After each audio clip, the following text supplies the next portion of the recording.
ओम शांति, ओम शांति, ओम शांति।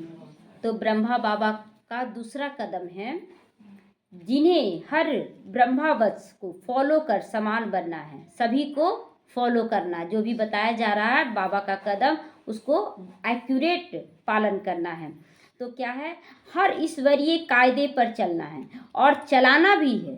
कायदे पर खुद चलना भी है और चलाना भी है। बाबा बच्चों को ज्ञान युक्त जीवन के नियम बताते हुए कहते हैं, बच्चे कायदे में ही फायदा है। जितना आप नियम से चलोगे उतना ही फायदा होगा। नियम से हटोगे, बोलते ना कि नजर हटी दुर्घटना घटी, है ना। तो बाबा कहता है कायदे में ही फायदा है। तो कायदे को छोड़ने से कार्य बिगड़ जाते हैं। कायदे पर ही ये सृष्टि कायम है। कायदा है ना, सूरज को इतना टाइम पे उगना है, चाहे रात में कितना भी बारिश हो, चाहे कितना भी अमावस्या का रात हो, लेकिन सूरज उगेगा कि नहीं। तो कायदे में फायदा हुआ कि नहीं। अगर सूरज बोले आज तो बहुत बादल है, थोड़ा सा आज सो जाते हैं, तो दिन होगा। कितनी आत्माओं का संकल्प चलेगा ना सूर्य के लिए। आज हम लोग भी करते हैं कि नहीं। आज बहुत ठंड है, अच्छा आधा घंटा के बाद हम करेंगे, ये संकल्प चला रहे हैं। टाइम पर कायदे में ही फायदा है। हर चीज एक्यूरेट होना चाहिए, एक्यूरेट। चाहे मौसम प्रकृति कुछ भी दिखाए, मेरा काम एक्यूरेट होना चाहिए, सब चीज टाइम पर। तो इसीलिए ईश्वरीय नियमों को कभी नहीं छोड़ना है। साथ साथ बाबा कहते, बच्चे कानून को कभी अपने हाथ में मत लेना। अब क्या है कानून। यदि किसी से आपका स्वभाव नहीं मिलता है, संस्कार टकराते हैं, अथवा किसी के बारे में आपको कोई शिकायत है, तो उसके विरुद्ध आप कोई कार्रवाई करने मत लग जाओ। उस पर हाथ नहीं उठा दो। मार देते हैं, गाली दे देते हैं, ये सब नहीं करना है। जैसे ब्राह्मण आत्मा बहुत ऐसा भी होता है कि अगर किसी का मतलब संस्कार अच्छा नहीं लगा तो उसको मतलब मार देते हैं, गाली दे दिए, हुआ है ऐसा। हमें गाली बात ये सब नहीं। पालना देने का मतलब है डांटिए, समझाइए, सावधानी दीजिए, लेकिन गाली देना, मार देना ये तो सही नहीं है। तो बाबा कहता है ये सब नहीं करने लग जाओ। उस पर हाथ उठाना या अन्य किसी प्रकार से उसे दंड देने का यत्न करना, गोया कानून को अपने हाथ में लेना। हमें कानून को हाथ में नहीं लेना है। यदि किसी का कोई अवगुण अथवा दोष आपको दुख देता है, तो आप इधर उधर किसी को ना बताकर, वातावरण को दूषित ना करके, एक बाबा द्वारा शिव बाबा को बताओ, एक निमित्त को ही बताओ। बस ब्रह्मा बाबा उस समय साकार में था, तो बाबा कहता था कि बाबा को बताओ। फिर कहीं ना कहीं कोई निमित्त है तो निमित्त को बताना। अगर निमित्त से भी काम नहीं बन रहा तो फिर छोड़ दे बाबा के ऊपर, फिर छोड़ दे, लेकिन शिकायत का स्वरूप ना बने। तो वातावरण को दूषित नहीं करना है। बाबा द्वारा शिव बाबा को बताओ, तो शिव बाबा उसे स्वयं ही सावधानी दे देगा, उसके बुद्धि को टच कर देगा। तो एक कायदा बाबा यह भी बताया करते हैं कि जिस स्थान अथवा जिस कार्य अर्थ किसी को नियुक्त किया गया है, जिस कार्य कोई, हर कार्य के लिए सबको नियुक्त किया गया है। कोई मुरली पढ़ने के है, तो कोई काम सेवा करने के है, सबको निमित्त बनाया गया है।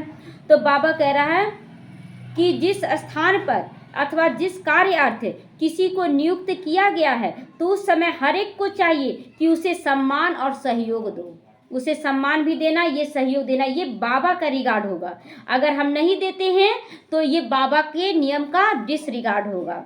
सहयोग दे उसे, चाहे उस ड्यूटी पर नियुक्त किया हुआ व्यक्ति आयु में आपसे छोटा हो या कम अनुभवी हो, मतलब नहीं अच्छा से कर पा रहा हो, तो भी आपको रिगार्ड देना। इसीलिए देखते कम एज की भी दीदियां रहती है तो हम लोग दीदी ही कहते हैं। तो चाहे अनुभवी ना हो, अच्छा से पालना नहीं भी दे रहा है वो, या फिर वो कम एज का हो, लेकिन बाबा उन्हें बैठाया है, हमें उसको सम्मान देना है। ये कायदा है बाबा का, तो ये ड्यूटी है। बाबा कहता है उसको सम्मान और सहयोग दो। बाबा कहते हैं जिसे नियुक्त किया गया उसे पूरा सहयोग देना है। ये दैवी मर्यादा है, देवी देवताओं का ये मर्यादा है, लक्षण है, श्रीमत है। तो उसकी कमियां देखकर उसका विरोध करना, उससे रूठ जाना अथवा स्वयं को उस कार्य से अलग कर देना, हम इसके साथ कार्य नहीं करेंगे, ये सब करना, ये आसुरी मर्यादा है। आसुरी मर्यादा है, इसको नहीं लाना है। जिसको भी बाबा निमित्त बना दिया उसको पूरा पूरा सम्मान सहयोग देना है। वो नहीं कर पा रही है तो उसको सकाश दे कि बाबा ये बहुत अच्छी है, कई जगह ऐसा ठीक हो गया है। अनुभव हम इसमें शेयर करवाएंगे, अभी अनुभव भी शेयर करवाएंगे, अपना अपना सब अनुभव बताएंगे कि कैसे सबको सुधारा जा रहा है जगह जगह पे। तो आसुरी मर्यादा को नहीं अपनाना है कि हम अपना कर लें, जिससे हम मेरा नहीं पट रहा है तो हम किनारा कर लें। अभी एक बहन का क्या हुआ कि वो मतलब किनारा कर ली, बहन से जो कड़ा संस्कार था किनारा कर ली, तो कर लेने के बाद अभी देखिए शरीर पर उसका बीमारी आ गया। अब क्या करेगी सो बताइए, अब क्या करेगी? तो किनारा अगर उसके साथ रहती, बाबा को याद करती, शायद वो भी सुधर जाता, आपका बीमारी नहीं आता। लेकिन आप कुछ भी नहीं कर सकते, इसलिए किनारा नहीं करना है, वहीं पर रहकर उसको भी ठीक करना, संस्कार मिलाना है।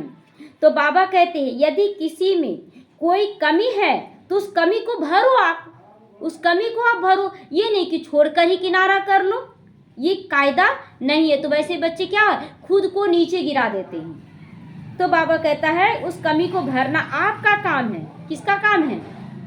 अगर निमित्त के अंदर कोई कमी है तो काम किसका है? जब निमित्त आपको पालना देने के निमित्त है तो आपका कर्तव्य है कि निमित्त को भी आप सकाश दे ताकि वो भी परफेक्ट बन सके। लेकिन उससे किनारा करना ये ईश्वरीय मर्यादा नहीं, ये क्या है? आसुरी मर्यादा है। तो उसकी कमियों का वर्णन करते रहना ये महानता नहीं, भरने में महानता है। कमियों को ठीक करने में महानता है, उसकी कमियों का वर्णन करने में महानता नहीं है। ओम शांति।